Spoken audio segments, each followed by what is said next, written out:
BJP ప్రభుత్వం నల్ల చట్టాలను తీసుకొచ్చి రైతులను నట్టేట ముంచితే అధికారంలో ఉన్నప్పుడు రైతులు ఆత్మహత్యలు చేసుకున్నప్పుడు బయటకు రాని కేసీఆర్ ఒక్క ఓటమితో ఫామ్ హౌస్ దాటిండు. కేవలం లిక్కర్ స్కామ్, ఫోన్ ట్యాపింగ్ ఇష్యూలను పక్కదారి పట్టించేందుకు రైతుల పేరుతో నాటకం ఆడుతున్నాడని మంత్రులు శ్రీధర్ బాబు, సీతక్క మండిపడ్డారు.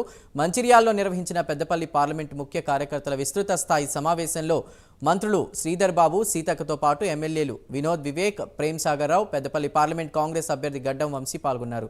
ఈ సందర్భంగా మంత్రులతో పాటు ఎమ్మెల్యేలు మాట్లాడుతూ బీఆర్ఎస్ ప్రభుత్వం 2018 ఎన్నికల్లో గెలిచిన తర్వాత 2 నెలలకు పాలన మొదలుపెట్టారని, కానీ కాంగ్రెస్ అధికారంలోకి వచ్చిన 48 గంటల్లో పథకాలను ప్రారంభించి పాలన మొదలుపెట్టిందన్నారు. కాంగ్రెస్ అధికారంలోకి వస్తే కరువు వచ్చిందంటున్నారు. వాళ్లు కట్టిన కాళేశ్వరం కుంగిపోతే మేమేం చేయడం లేదని విమర్శలు చేస్తున్నారు. కాళేశ్వరం నుంచి నీళ్లు మేము వదిలిపెట్టామని అబద్ధాలు చెప్తూ దుష్ప్రచారానికి పాల్పడుతున్నారని, రాష్ట్ర ప్రజలు అన్ని గమనిస్తున్నారని, ఈ ఎన్నికల్లో బీఆర్ఎస్ ఒక్క సీటు కూడా గెలవదన్నారు.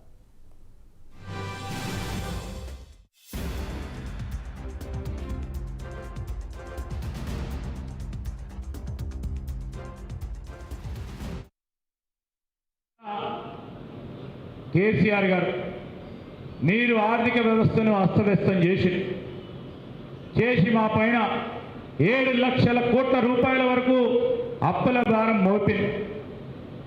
ఆ అప్పులతో పాటు ప్రిన్సిపల్ అమౌంట్తో పాటు అసలుతో పాటు వడ్డీ కట్టడానికే మేము అనేక ప్రయత్నాలు చేసినప్పటికీ, ఇబ్బంది పడతా ఉన్నప్పటికీ ప్రజలకు ఇచ్చిన వాగ్దానాలు నిలబెట్టే ప్రయత్నంలో ఉన్నాం. రైతుకి ఏ విధంగా మేలు చేయాలని ఎవరు చెప్పనక్కర్లేదు. బస్తాకు 5 కేజీలు, క్వింటల్కు 10 నుంచి 15 కేజీలు లూటీ చేసిన టీఆర్ఎస్ పార్టీ ప్రభుత్వం అధినేతలు ఈరోజు రైతు గురించి ముసలి కన్నీరు గారుస్తా ఉన్నారు. ఇవాళ బడుల గురించి టీఆర్ఎస్ మాట్లాడదు, మరి మడుల రైతుల గురించి మాట్లాడదు. ఆయనేమో రైతులను తొక్కిపెడతాడు. రైతుల చట్టాలను, నల్ల చట్టాలు తీసుకొచ్చి వ్యవసాయాన్ని కూడా నాశనం చేయాలనుకుంటారు.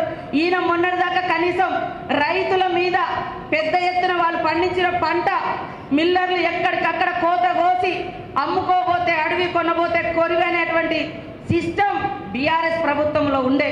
ఇవాళ బయలుదేరిండు నేనేదో ఉద్ధరిస్తా అని. కేవలం వాళ్ళ మీద వస్తున్నటువంటి ఏదైతే ఇవి ఫోన్ ట్యాపింగ్ కానీ, లిక్కర్ స్కాములు కానీ, ఇవన్నీ పక్కదారి పట్టించడం కోసం ఏదో రైతులను ఉద్ధరించే మాటలు మాట్లాడుతున్నాడు. అయ్యా కేసీఆర్, మీరు మీ గుండెల మీద చేసుకోండి. ఒక్క రైతన్న చనిపోతే ఒక్క రోజున మీరు బయటికి పోయిర్రా?